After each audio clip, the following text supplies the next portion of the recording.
Hej og velkommen til den her video om mediologi. Jeg hedder Nilda, og jeg går på 4. semester. I den her video vil jeg komme ind på, hvad uddannelsen handler om, hvad den indeholder, og hvad I kan blive efter endt uddannelse.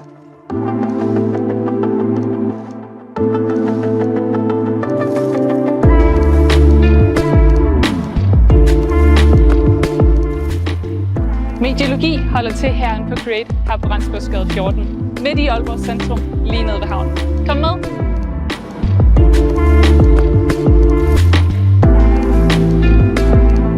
Her i bygningen foregår undervisningen, gruppearbejdet og rigtig mange af de faglige og sociale relationer. Bygningen rummer værksteder, grupperum, undervisningslokaler og så meget mere.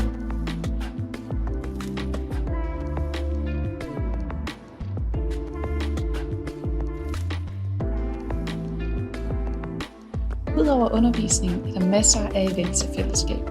Vi har Create Jam, hvor studerende udvikler spil baseret på et tema på 48 timer, med X-Talks med inspirerende oplæg, Aalborg, hvor der er en fredagsbar hernede, og fester arrangeret af Studentersamfundet.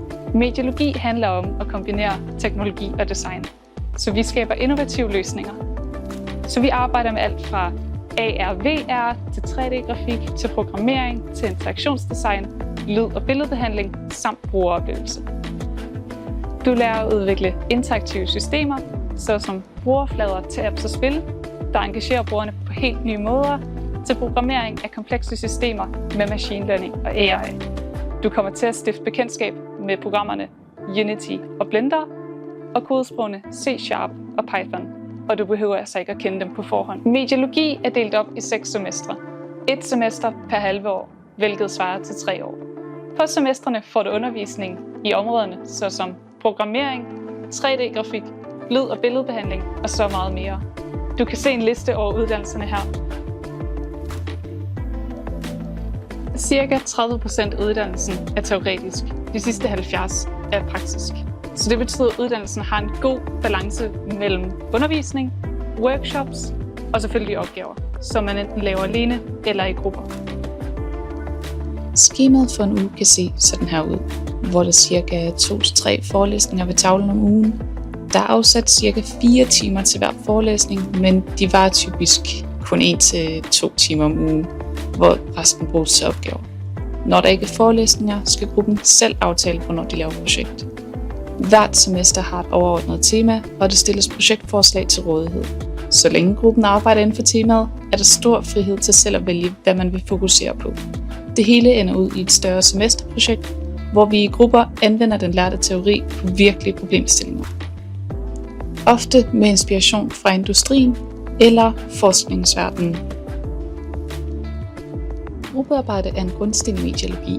Man arbejder typisk i grupper på 4-6 personer, og man får sit eget grupperum, og her samarbejder man om at løse konkrete udfordringer. Det giver faglig fordybelse og styrker evnen til at samarbejde, en kompetence, der er god at have i erhvervslivet. Man lærer at dele viden, perspektiver og idéer, og man får erfaring med at arbejde som et team. Undervisningen er bygget op omkring virkelige cases og problemstillinger allerede fra første semester. Det gør læring både relevant og motiverende. Hvordan foregår eksamen af projekter på mediologi? Eksamen på mediologi handler ikke kun om at blive testet. Det handler om at vise, hvad du har lært. Hvert semester afsluttes med eksamener, hvor enten du går op individuelt eller sammen med din gruppe. Alt efter om det er et kursus eller et projekt.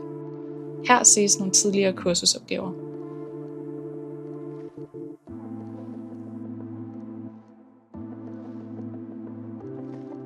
Og her nogle semesterprojekter.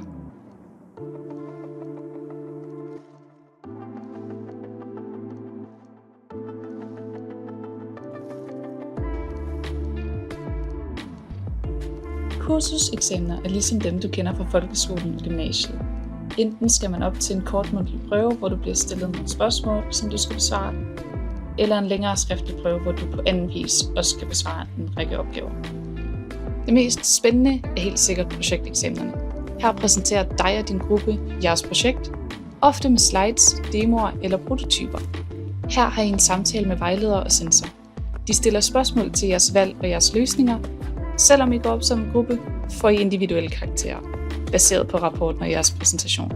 Eksamen vil vare ca. 45 minutter per gruppemedlem, hvilket er med præsentation, spørgerunde og votering. Når man kommer til bachelorens 6. semester, kan man præge det. Det er ved at vælge 2 valgfag ud af 4 mulige. Du kan vælge at arbejde med noget, du brænder for, såsom spil, web, datavisualisering eller AI-programmering. Det særlige ved det semester er, at du kombinerer valgfagene med et selvvalgt semesterprojekt. Det giver dig mulighed for at skabe noget unikt og relevant, og måske endda tage de første skridt mod din fremtidige specialisering. Når du er færdig med din bachelor i mediologi, har du mulighed for at læse kandidaten mediologi, enten i Aalborg eller i København. Ellers har du også mulighed for at komme ind på andre uddannelser, såsom teknoantropologi, informationsvidenskab, IT og læring, interaktionsdesign, sound and vision og så mange flere. På kandidatuddannelsen i mediologi har man mulighed for at tage et semester i praktik. Det er ofte 3. semester. Her kan man enten være i Danmark eller i udlandet. Her får man lov til at være i en virksomhed i en relevant rolle, hvor man får lov til at bruge sin viden i praksis, samt at man får erfaring.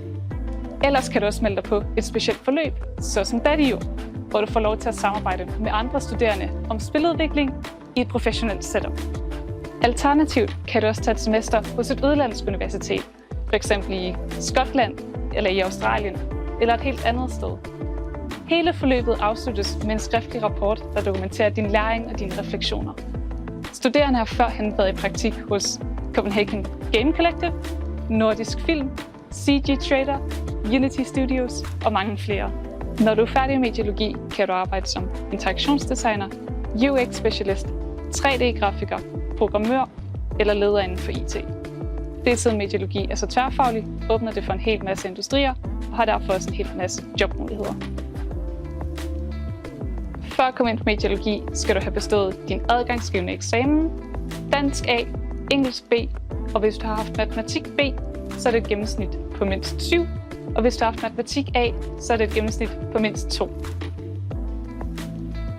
Tusind tak, fordi du så med. Jeg håber, du har fået lidt forståelse af, hvad mediologi handler om, og hvilken størrelse det har, og hvad det kan give dig.